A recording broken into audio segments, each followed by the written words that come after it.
Pozdrav ljudi, došao je kod Lipa 55. Danas ljudi snimam nevjerojatan tutorial, pokazat ću vam kako možda obrišite, očistite vaš kompjuter. Ovo naravno se radi na Windows 11, može i Windows, mislim, 10 i starim verzijama kao što su 7. Mislim, ne može sve 8.1 i 8, pošto su te dve verzije na laptopu.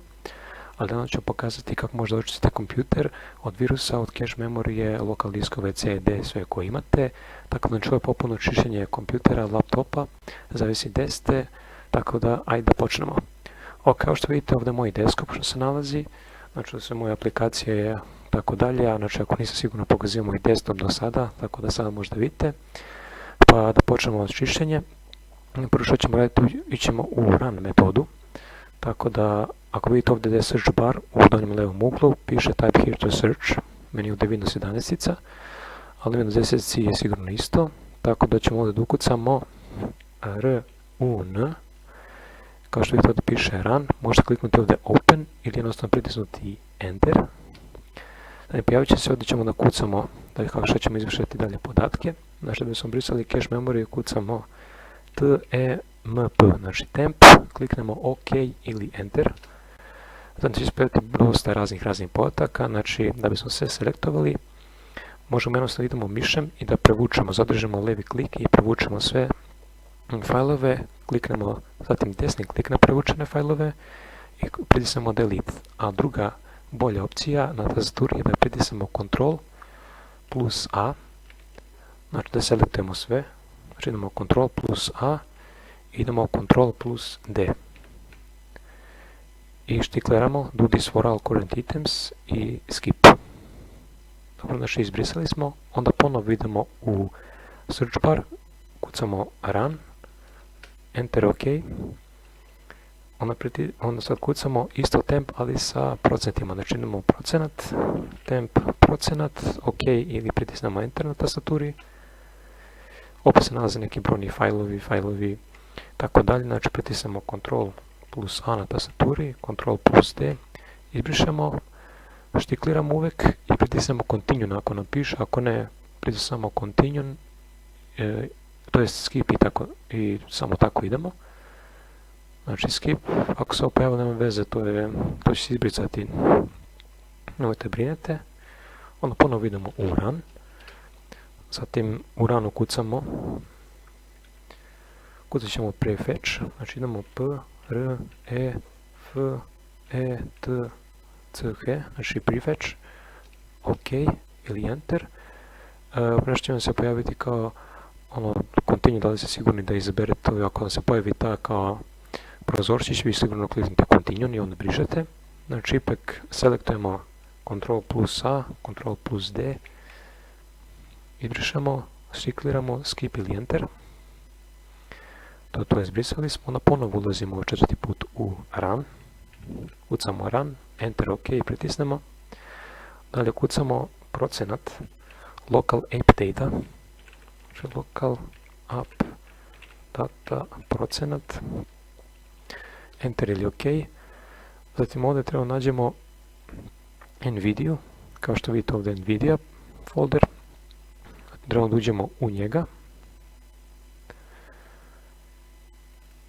Onda izbrišemo DX cache, znači uđemo u folder DX cache, to je cache koji je ostao na DX folderu, vidite dosta ima.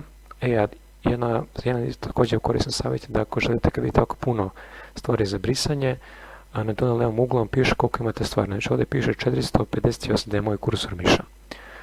Tukaj se nalazi stvari kod mene prepuno je, sad ne znam kako kod vas, sigurno drugačije, ali ako želite vidjeti koliko ima, na primjer, memorija zauzima su ovi fajlovi, znači selektujete sve, Ctrl A, desni klik, Properties, i to vam piše koliko zauzima. Na primjer, kod mene zauzima size 150 MB, ovo je veličina na disku, 150 MB. Tako možda provjerite koliko vam zauzima stvari koje brišete ako vas zanima. Tako da, koga ne zanima, idemo znači metodom brzom, to je znači Ctrl A plus Ctrl D, izbrišemo. Da, skip, ako pritisnemo try again, znači pritisnemo sredicu da se vratimo, ako pritisnemo ponovno try again, onda će opet da nam izlazi one prozorčić try again, tako da samo idemo na skip. Onda uđemo u folder gl cache, znači gl cache folder, ako vidite se ovo nešto, kao što rekao, opet želite da vidite šta sve zauzimaju, koliko mjesta zauzimamo što brišete, pritisnite Ctrl A, desni klik, Properties i vidite 15.1 MB na disku 15.1 MB. Pošto ćemo mi da brišemo, idemo samo Ctrl D ili desni klik Delete i izbrisani su podaci. Dalje, opet ulazimo po peti put u Run, kucamo Run, u search baru Open ili Enter, zatim kucamo vs reset, reset, Enter ili OK. Pojavit će nam se Microsoft prodavnici, automatski će nam se resetuje cache podaci u Microsoft prodavnici, da ne morate ništa brišati, on automatski resetuje preko command prompta ili cmd-a, na što su izbrisani. Dalje što je poželjno da se ovako uradi jesu sljedeće opcije, brisanje već veće memorije. Znači uđemo u this PC, koji se nalazi u taskbaru, to su ove dole ikonice, pored search bara. Ako ne možete nađete, ukucajte My Computer ili this PC ili samo PC, zavisi kako se zove vaš kompjuter. Na primjer, uđete u search bar, kucajte this PC ili Open, pritisnete Enter ovdje klikom ili Open. Ako ne možete naći, možda neki zove možda PC ili se ako neki zove My Computer, kod mene je samo this PC. Neko možda na desktopu, ali u svakom slučaju kada uđete u this PC, uđete u local disk C. Znači sad ćemo da izbrišemo drivere. Možete to isto da uradite i sa ovaj postupak sa driverom D, E, F, A, B, C, nema veze koju god imate. Pošto meni pun driver D, C kao što vidite, piše mi da imam slobodno 15.6 GB od ukupno 149 GB. Ovdje imam slobodno u driveru D 17.9 GB od 73.1 GB, što je ukupno. Kad se izračuna, da vidimo 149 plus 73.1, to je ukupno imam 221.1 GB, što je znači negdje oko 256 GB moj SSD disk ima. Tako da napređemo mi na stvari ljudi, znači na brisanje. Uđemo u local disk C, ako u vašem slučaju se briše, onda zatim uđete u program data, onda treba nađete NVIDIA i sve izbrišete što imate iz NVIDIA, znači opet Ctrl A, Delete, štikleramo Skip, znači isto postupak kao pre, onda poslije toga opet možemo da uđemo u local disk C, i pošto i njega brišemo, ali tako, zatim kada smo ušli, uđemo u Windows, zatim u Windows treba nađemo Software Distribution, znači uđemo u Software Distribution, onda idemo u Download, onda zatim opet ponovo sve obrišemo. Znači Ctrl A, Ctrl D, Continue ili Skip, zavisi. Ok, sve izbrisano. I nabavezna stvar kad sve tako brišete, to vam sve ide D u kantu, znači Recycle Bin ili kanta za optatke, kako ko prevodi. Uđemo u kantu za optatke. Ovdje se sve, znači nalazi sve što smo izbrisali iz rana, iz local disk C, sve. Vidite koliko tu znači ima 1242 stavke u mom kompjuterima. Što nije brisano, Dakle, ćemo sve ovo izbrisati, ljudi, ja neću gledam koliko memorije ovdje se briše, znači imam samo sve opet u kanti Ctrl A, Ctrl Delete, Yes. Znači, ovo će trajati velika procedura za mene. 3.28 GB je za mene, za vas je vjerovatno manje ako se čistite redovno. Ok, izbrisali smo. Dalje, sljedeća metoda je ići u Windows Start opciju, vidite se nalazi skroz levo ugao, skroz donji levi ugao. Tu se nalazi Windows ikona, ovaj logo.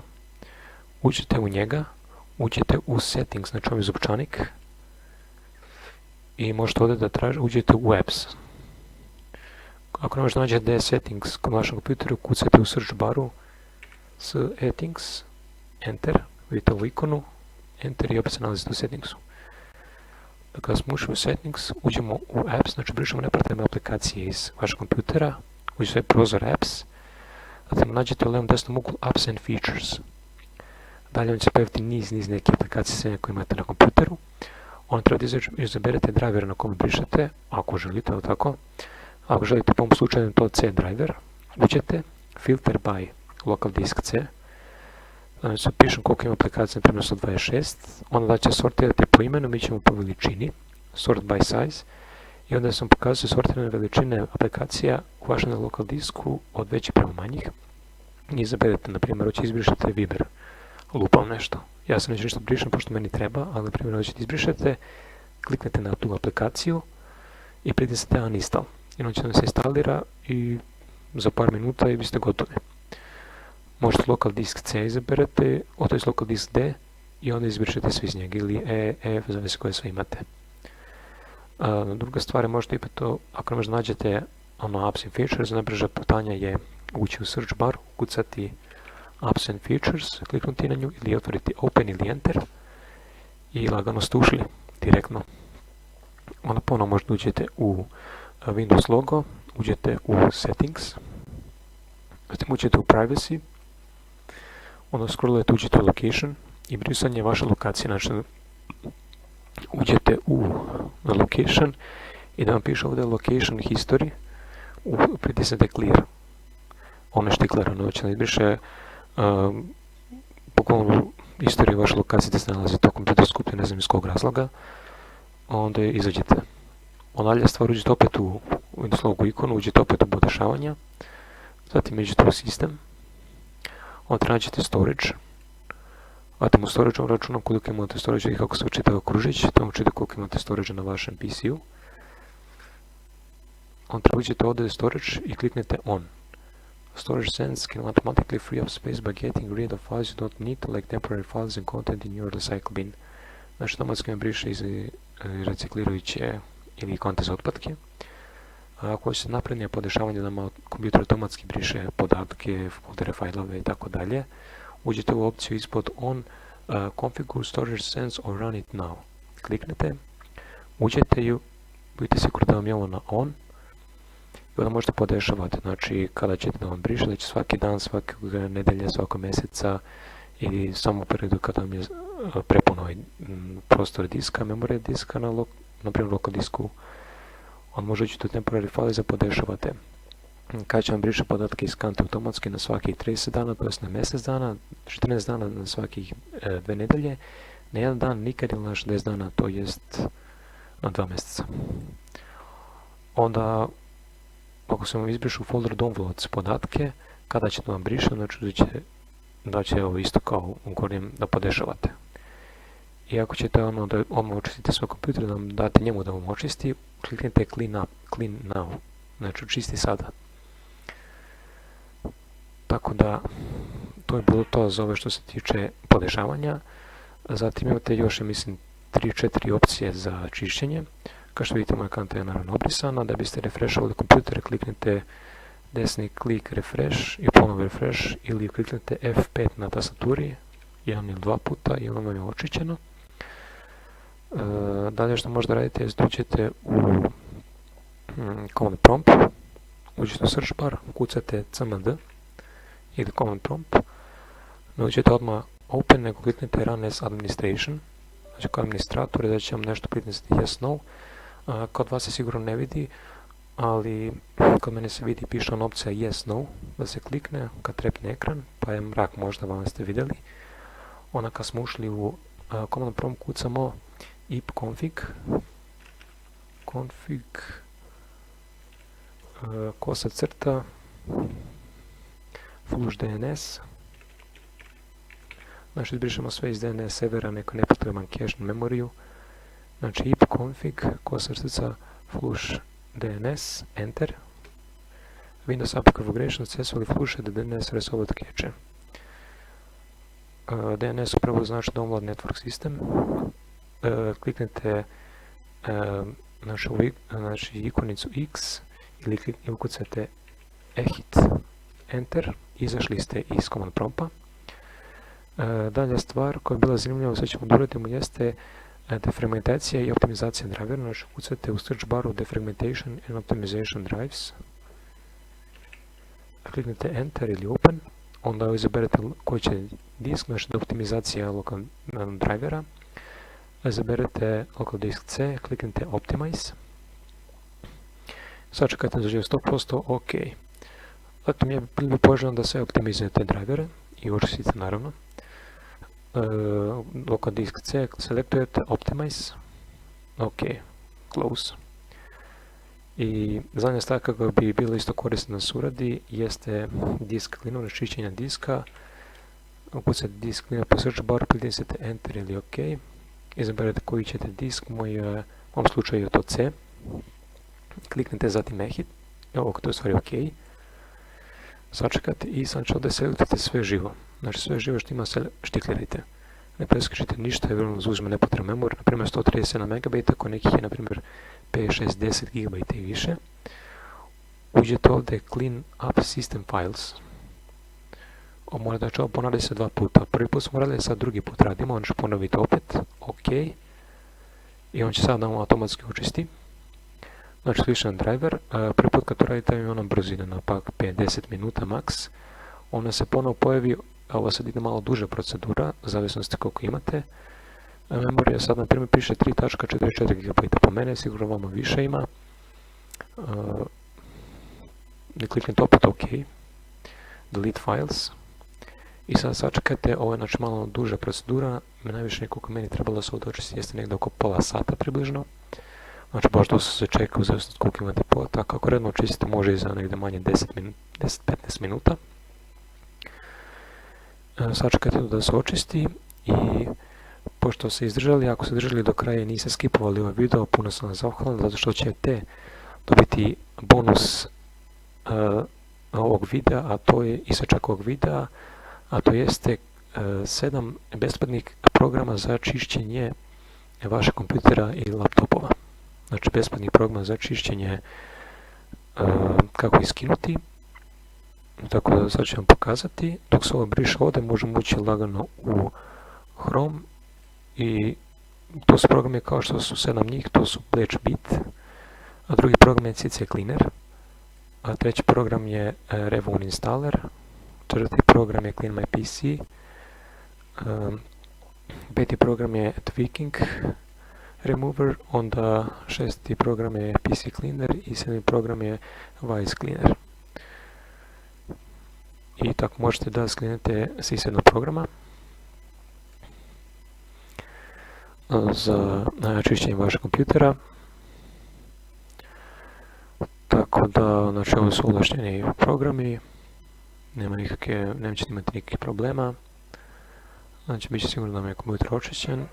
Naravno, preporučujem vi da prolazite kroz sve procedure čišćenja, a sad na koliko treba čistiti kompjuter, ako neko mene sada pita, možete pisati u komentarima kao neke zamjerke, a čišćenje kompjutera možete očistiti na svaki, na primjer, a i poslije ga provjeriti u svake nedjelju dana. Naravno, ako se ne sjetite sve koje procedure, ne morate baš proći kroz svaku, znači kliknite u Run, nešto malo odbrišete, puno aplikacijama brišete. I još jedna stvar što zaboravim da pokažem kako brisati cache memory u Google Chrome-u, ili Firefoxu. To znam samo za Google Chrome da se ide u Chrome, znači se u Chrome, te ako izbacite ovako Google, pritisnete Ctrl plus J. Ovdje se nalazi sve što ste skidali, sve preuzete na vaš kompjuter, ali preko Google Chrome, znači preko interneta. Sve stavke možete izbrisati jednu po jednu, kliknuti X ili undo ako ćete vratite, i možete izbrisati sve klikom na 3 tačkice ovdje i pritisnete Clear All. Ali ako se bunite, onda ne možda nađete ono kako nađem, na primjer, download opciju. Tako što uđete ovdje u Google, desni ugao, 3 tačke, kliknete Downloads, kao što ovdje piše Ctrl plus J, skraćenica, znači Downloads, i ovdje se isto pojavi. Da bi se izbrisali 3 tačkice, Clear All, i sve vam je izbrisano, tako da nemate problema posle. Naravno, kao što vidite, kod mene se ovo još učitava.